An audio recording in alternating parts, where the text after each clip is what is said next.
Hello everyone, this is the Conflict Resolution Workshop. I want to begin by thanking you for being here and listening to me teach about this topic, and I hope you enjoy it. To begin, I am going to be starting with the table of contents. As you can tell, we have a lot of topics we are going to be covering in this workshop, so I will be briefly going over each step in the workshop, and in case you get lost, each step is lined out in the handout you received upon entering. Beginning with the introduction, who am I? My name is Stephanie Jefferis. I am a senior at San Jose State University and will be graduating in May with my bachelor's degree in communication studies. This presentation will help me complete my practice courses as a communication studies major. The purpose of this workshop is to aid male and females in dealing with conflict in their romantic relationships. The intended audience is male and female college students in the Bay Area, California, who are also in romantic relationships for over 6 months. The intended audience will also benefit from this workshop because it provides a way for each party in the conflict to accurately understand why they are in a conflict, what to do while in conflict, and ultimately how to reach a resolution. So again, our topic for this workshop: how to deal with conflict in romantic relationships. Before I begin my lecture, I'd like to make the point that all of the information I am presenting was not my own findings and can be found using the work cited at the end of the PowerPoint presentation. I will begin my lecture by defining interpersonal conflict. What is interpersonal conflict? Interpersonal conflict is a problematic situation with the four following unique characteristics. 1. The conflicting parties are interdependent. 2. They have the perception that they seek incompatible goals or outcomes, or they favor incompatible means to the same end. 3. The perceived incompatibility has the potential to adversely affect the relationship if not addressed. And finally, 4. There is a sense of urgency about the need to resolve the difference. This diagram I created to show the conflict cycle in action. To read this, simply start at the top at prelude to conflict and follow the arrows around. I'll be talking more about each step within the conflict cycle, but for now I just want you to get the visual image of the conflict cycle before I begin speaking about it. The conflict cycle is going to help us understand our real-life application. So, for real-life application, where else would we turn to but my personal favorite friends couple, Ross and Rachel? As we all know, Ross and Rachel were involved in a very on-again, off-again romantic relationship. But for the purpose of this workshop, I have chosen to analyze a conflict of Ross and Rachel's in order for us to really understand where this is all coming from. In case you haven't seen this particular conflict or you're not familiar with Friends, I have added links to the videos and transcript of the conflict from the episode for any further research purposes. To begin, as we can all tell from the photo, Ross and Rachel are involved in an interpersonal romantic relationship.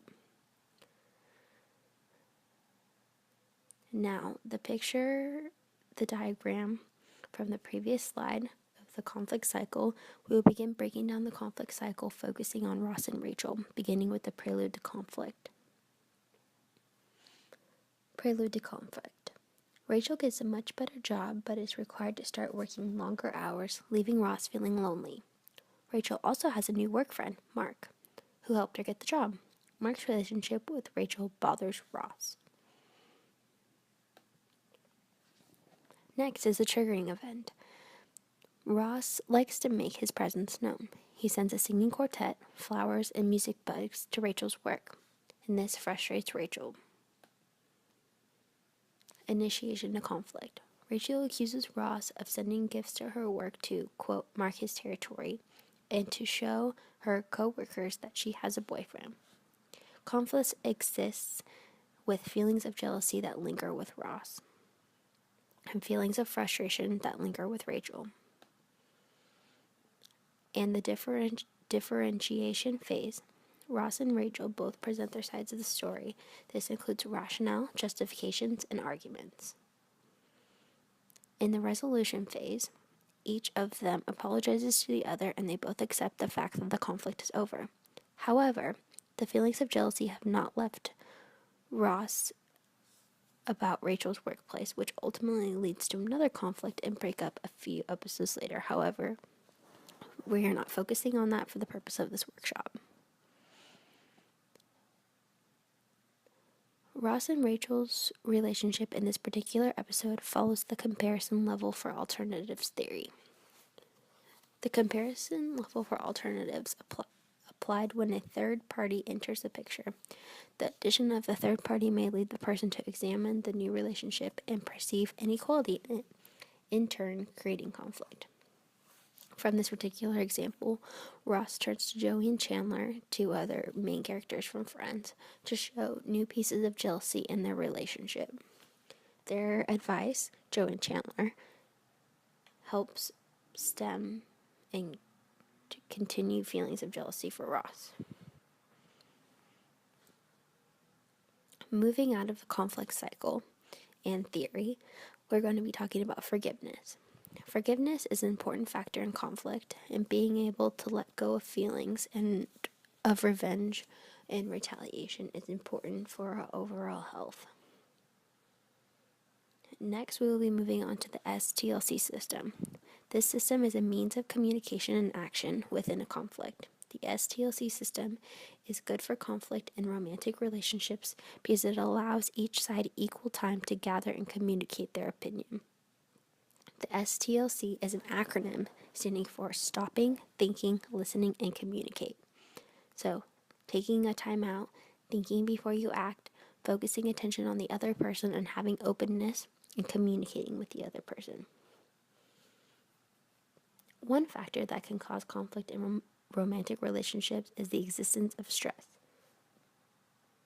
Two types of stress. Personal stress occurs within a person and refers to the wear and tear on one emotionally and physically. And relationship stress occurs outside the individual and refers to the wear and tear on the relationship. Just some additional information.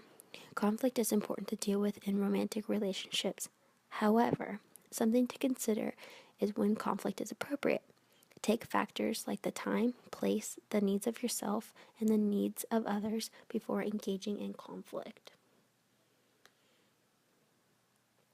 So finally, just to recap, our topic was how to deal with conflict in romantic relationships. We learned about the conflict style and how it applies to the couple Ross and Rachel from Friends. We discussed the comparison level for alternatives theory, the STLC system, and the way that personal and relationship stress can affect someone in a conflict. Lastly, we covered things to take into account when determining if conflict is appropriate. Just some final thoughts that I'd like to leave you with. There are multiple causes for conflict in relationships. Some of them include jealousy, different points of view, double standards, lack of communication, miscommunication, lies, misguiding the truth, or omitting. It is important to remember that conflict in interpersonal relationships does not have to be a bad thing. And when understood and handled appropriately, conflict can be a very beneficial way to solve conflict in romantic relationships. Thank you for watching my presentation, and I appreciate you participating in my workshop. Now I'd like to take some time to answer a few questions.